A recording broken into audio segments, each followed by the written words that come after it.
పొజిషన్ని మొత్తం భారతదేశం చూస్తూ ఉన్నారు రాహుల్ గాంధీ గారు.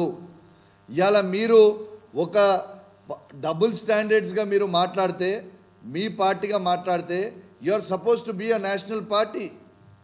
అంటే మీ నేషనల్ పాలసీ అనేది భారతదేశంలో ఏ రాష్ట్రంలో మీరు అధికారంలో ఉన్నా ఒకటే ఉండాలా. ఇలా హిమాచల్లో మీరు పవర్ ఉన్నది 3 రాష్ట్రాలలో, హిమాచల్ ప్రదేశ్లో, కర్ణాటకలో, తెలంగాణలో 3 రాష్ట్రాలలో మూడు దిక్కులు ఉంటాయి. అవి హిమాచల్ ప్రదేశ్లో డిస్క్వాలిఫై చేస్తారు, కర్ణాటకలో ఏమో కాపాడుకుంటారు, తెలంగాణలో ఏమో ఇన్సెంటివ్స్ ఇస్తారు. ఇదా ఒక నేషనల్ పార్టీలాగా ఉన్నారా మీరు? అసలు మీరు సబ్ రీజనల్ పార్టీలాగా బిహేవ్ చేస్తూ ఉన్నారు. రీజనల్ పార్టీ కూడా కాదు, సబ్ రీజనల్ పార్టీలాగా బిహేవ్ చేస్తూ ఉన్నారు. ఖచ్చితంగా నిర్ణయం తీసుకోవాల్సిందే. ఈడ ఎలక్షన్లు రాక తప్పవు. మీరు 10 మందిని 1000 కోట్లు పెట్టి మీరు కొన్నంత మాత్రాన ఇవాళ ఎవరు ప్రజలు మొత్తం కూడా గమనిస్తూ ఉన్నారు. ఇవాళ రేవంత్ రెడ్డి గారు సంపాదించిన అవినీతి సొమ్ముతోని ఇవాళ మా 10 మంది ఎమ్మెల్యేలను ఒక్కొక్కరికి 100 కోట్ల రూపాయలు ఇచ్చి ఇవాళ వాళ్ళని కొన్నరు.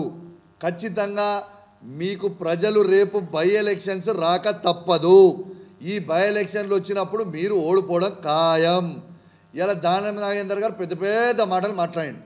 దానం నాగేందర్ గారు మొన్న మాట్లాడుతూ ఆ రోజు నన్ను అన్నాడు, నిన్ను హైదరాబాద్ రోడ్ల మీద తిరగనీయమన్నావు.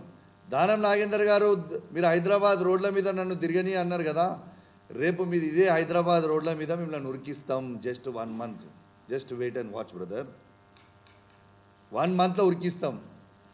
మీరు ఖచ్చితంగా పాజిటివ్గా డిసిషన్ తీసుకుంటారని స్పీకర్ గారు కూడా ఖచ్చితంగా మేము రిక్వెస్ట్ చేస్తూ ఉన్నాం. మీరు పాజిటివ్గా డిసిషన్ తీసుకోవాలని నేను కోరుతా ఉన్నాను.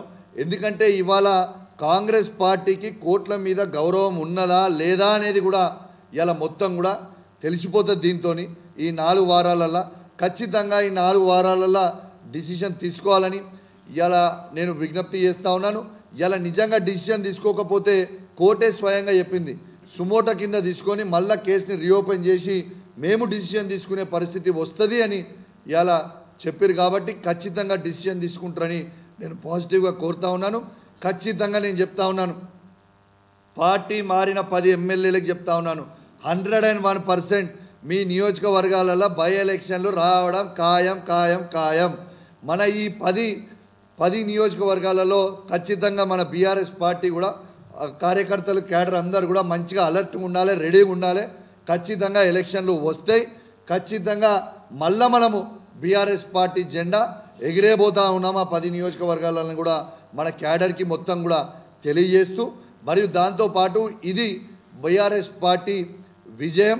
కేసీఆర్ గారి నాయకత్వంలో, కేసీఆర్ గారి ఆదేశాల మేరకు మేము, వివేక్ గారు, యావత్ బీఆర్ఎస్ పార్టీ మొత్తం నిర్ణయం కూడా తీసుకుని ఇలా కోర్టుల పిటిషన్ వేసినందుకు ఇలా అద్భుతమైన పాజిటివ్ రిజల్ట్ వచ్చినందుకు కూడా కోర్టుకు ధన్యవాదాలు తెలియజేస్తూ ఇదొక బీఆర్ఎస్ పార్టీ విజయం అని కూడా ఈ సందర్భంగా తెలియజేస్తూ సెలవు వేసుకుంటాను. జై తెలంగాణ, జై కేసీఆర్.